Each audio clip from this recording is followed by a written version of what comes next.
కుప్పంలో జరిగినటువంటి కిడ్నాప్కి సంబంధించినటువంటి ఉదంతం మీద సాక్షి ఒక కథనాన్ని ప్రొజెక్ట్ చేసింది. వైఎస్ఆర్సీపీ నేత కుటుంబాన్ని కిడ్నాప్ చేశారు. ఇది పార్టీ పరమైందా లేదా ఆర్థిక లావాదేవీలా ఇది తేలాల్సి ఉంది. యాక్చువల్గా కిడ్నాపర్ నుంచి పోలీసులు రక్షించారు, కిడ్నాపర్లేం పారిపోయారు.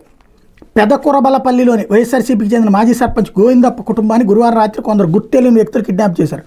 3 లగ్జరీ కారులో వచ్చారు, గన్లతో బెదిరించారు. గోవిందప్ప కుటుంబ సభ్యులు కారులో ఎక్కించుకున్నారు. గోవిందప్ప, గంగమ్మ, మాధవమ్మ, సుబ్బక్క, సిద్ధప్ప, సోమశేఖర్, పునీతుల్ని కారులో ఎక్కించుకుని రామకుప్పం వైపు బయలుదేరారు. తాము ఆదాయ పన్ను అధికారులని మీ దగ్గర ఆదాయానికి మించి ఆస్తులను ఫిర్యాదులు అందిందని గోవిందప్పకి చెప్పారు. మీ దగ్గర దాచిన నగదిస్తే తీసుకుని వదిలేస్తామని ఆఫర్ ఇచ్చారు. విజిలాపురం సమీపంలో గోవిందప్ప తమ్ముడు జయరఘురామ్ కోసం వాకప్ చేశారు. తన తమ్ముడు ఇంటి దగ్గరే ఉన్నాడని గోవిందప్ప చెప్పడంతో మళ్ళీ పెదకొరబలపల్లి వెళ్ళారు.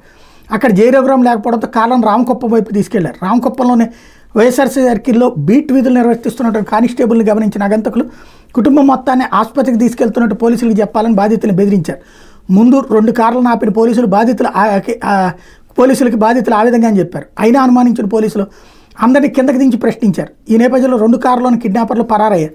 ఆ టైంలో వెనక ఉన్నటువంటి 3వ కారు మాత్రం వేగంగా ముందుకెళ్ళిపోయింది. ఆ కారులో ఇంకొక 2 ఉన్నారు. వాళ్ళని 2 కిలోమీటర్ల తర్వాత కిడ్నాపర్లు వదిలేసి వెళ్ళిపోయారు. ప్రశాంతంగా ఉన్న రామకుప్పం మండలంలో కిడ్నాప్ అంశం అన్నది పెద్ద ఎత్తున చర్చకి దారితీస్తుంది. ఇదేదో రైస్ పుల్లింగ్ పేరిట జరిగినటువంటి కోట్లాది రూపాయలకు సంబంధించినటువంటి ఉదంతం అన్నటువంటి అనుమానం కూడా ఉంది. పోలీసులు అయితే మాత్రం బాధ్యతాయుతంగా స్పందించారు.